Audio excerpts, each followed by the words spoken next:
Question देखा जाए 16 number, कह रहा है किसी त्रिभुज की परिमिति 24 सेंटीमीटर, यानी तीनों भुजाओं का योगफल 24 सेंटीमीटर है। यदि भुजाओं की लंबाई समांतर श्रेणी में हो तो और एवं सबसे बड़ी भुजा सबसे छोटी भुजा से 6 सेंटीमीटर अधिक हो तो त्रिभुज की प्रत्येक भुजा की लंबाई ज्ञात करें। तो माना त्रिभुज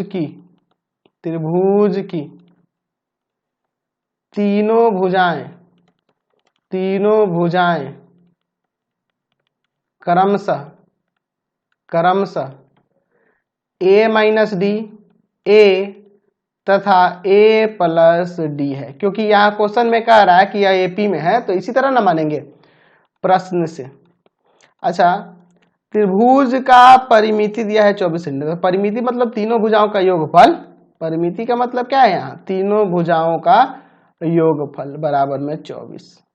ठीक है, चलिए तो यहाँ d से d कट जाएगा, 3a बराबर में 24, ये जाएगा भाग में, यानी कि a बराबर 8 आ जाएगा। a का वैल्यू क्या आ गया, 8 आ गया। अब क्या कह रहा है प्रश्न से, फिर अब क्या कह रहा है आगे, तो आगे कह रहा है कि सबसे बड़ी भुजा, तो सबसे बड़ी भुजा a प्लस डी को मान लेते हैं, सबसे छोटी भुजा a माइनस डी को मान लेते हैं। तो सबसे बड़ी भुजा जो है सबसे छोटी भुजा से कितनी है, तो 6 सेंटीमीटर अधिक है।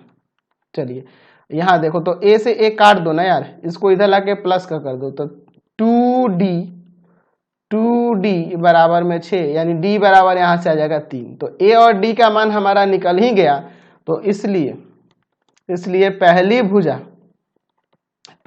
भुजा बराबर a माइनस डी, यानी कि हो जाएगा 8 माइनस 3 5 सेंटीमीटर। दूसरी भुजा आपकी क्या है, a है, यानी कि वह आपका 8 सेंटीमीटर। तीसरी